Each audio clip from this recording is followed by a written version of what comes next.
just finished rewatching Star Wars Episode 3, Revenge of the Sith, for the first time in a while, though easily among one of the dozen times, or probably more, that I've seen it in my life. I rewatched it in preparation of the Kenobi series, but also it's my first time watching it in a while, and I had a lot of thoughts on it now. Being much older than when I first saw it, I was 9 years old when it came out in theaters, and also being a bit older and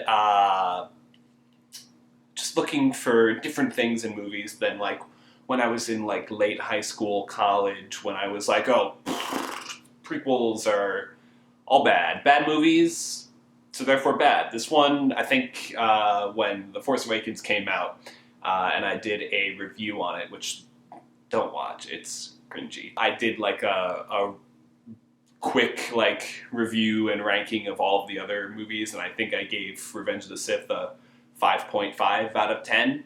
I'm a lot less hard on it now. Not because I've like laxed, but I think I can just see a little bit more in it now, both as a moviegoer and also as a Star Wars fan in general.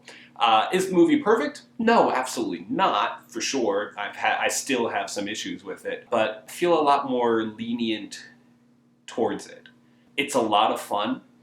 It's got a lot going on. This is a dense movie, and even if you're just watching it without the depth of all of knowing everything, like the Clone Wars and all of the books and the comics and the TV shows and all of that, it's still a dense movie. There's a lot going on, start to finish. In fact, I think... Hi, Bruno. In fact, I think, in terms of Star Wars movies, it's the one that changes the most about the galaxy. From where the movie starts to where the movie ends, drastically different places, both on a galactic level, but also on a personal level for all of the characters. It really balances all of that very well. There's personal stakes, there's galactic stakes. It's very epic. This movie puts the war into Star Wars more so than any of the other movies. There are battles and stuff in the other movies, but this is the one that feels the greatest in scale. There are battles going on countless worlds across the movie. Actually, not countless, I'm sure it can easily be counted and has been before. But you get my point, there's a lot of stuff going on. You see the scale of the war, you see the scale of the effects as the Emperor declares to the Senate that hey, we're an empire now, and that we see that change happen, not only on that galactic level, but also from Padme's perspective, from Obi-Wan's perspective, from Anakin's perspective. There's just a lot of change going on, and it balances it all pretty well for the most part. I think my biggest problem with the movie, there's a lot of things that just it has to end in a certain spot, or at least sometimes it feels like it has to end in a certain spot because it is a prequel, and it is the prequel to the original series, especially when George Lucas was making it in the mid-2000s. This was going to be the last Star Wars thing until Episode 4, A New Hope. So a lot of characters had to end up in places, like we got C-3PO and R2-D2 ending up in the Tantive 4, the ship at the beginning of A New Hope, walking down that same hallway because, oh, that's where they're going to be in 19 years in universe time. And some of that feels a little forced, especially with Yoda. He goes to fight the Emperor, they have their fight, and then they get separated through the course of the fight, and then Yoda's like, well, has the high ground, he does.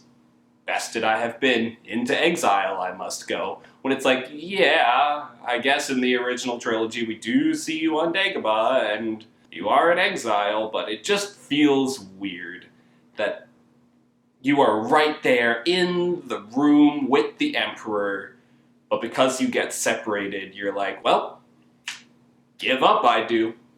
What happened to do or do not? There is no try, Yoda. You only tried to kill the Emperor. The second that it was inconvenient, you were like, out I am. Like, what?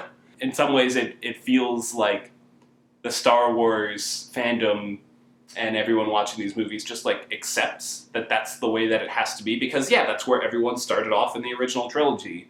But then when the sequel trilogy came out and Luke is in self-imposed exile, everyone was like, what the absolute hell? What's going on here? As if there wasn't this precedent of Jedi doing it before. And like, I've thought before, like, I wonder if the sequel trilogy came out first, would people be like more chill with it? Because like, oh, yeah, we know that's where Luke ends up, so like, whatever.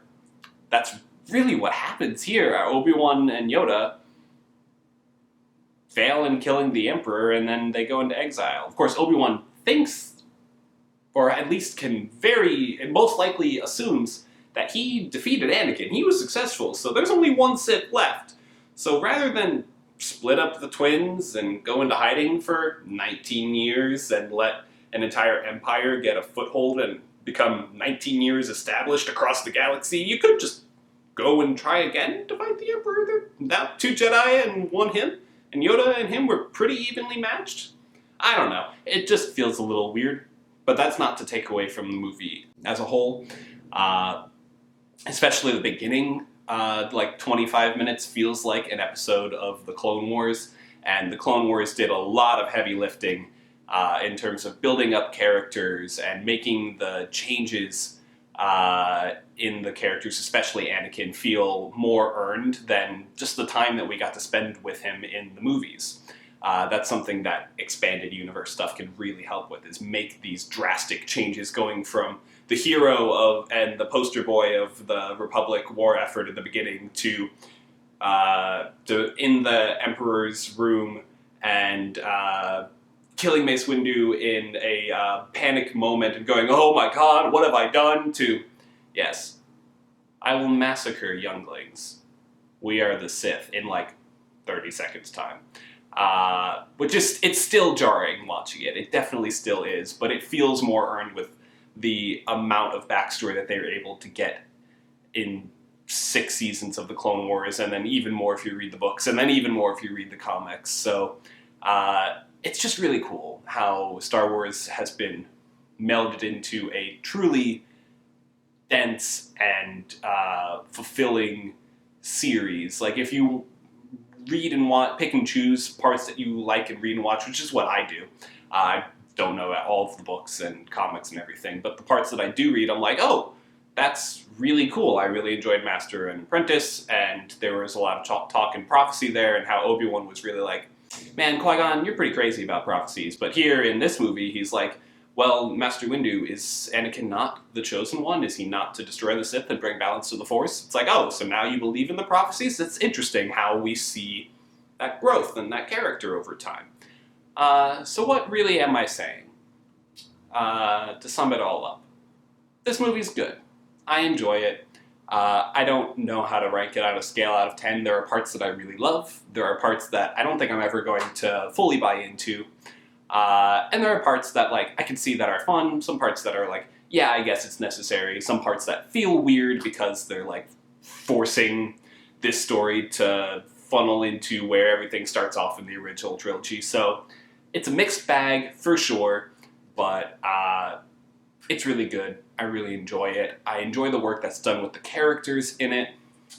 It's epic in scale. And I'm excited to see where stories like Kenobi and other ones in the future take the franchise and the characters that have been established, where even not the characters, but just some of the themes and ideas established here are spread out, like in the High Republic books. It's 200 years before the Phantom Menace, but it delves into how did the Jedi go from their golden age, their like, yeah, we are the guardians of peace, to so enthralled in politics and at a decline that we see them in the prequels that allows Palpatine to take over. Just all of that, and it all feels like it kind of comes to a head in this movie, because again, this movie is the barrier between everything that comes before and everything that comes after. Things change, and that's what a good story does. It changes things. So, yeah, I don't know what my main point is here. I'm glad this movie happened. I enjoy the journey that it takes me on, even if I disagree with some of the steps. And it's a fun time to be a fan of Star Wars. Thank you very much for watching, and have a good rest of your week.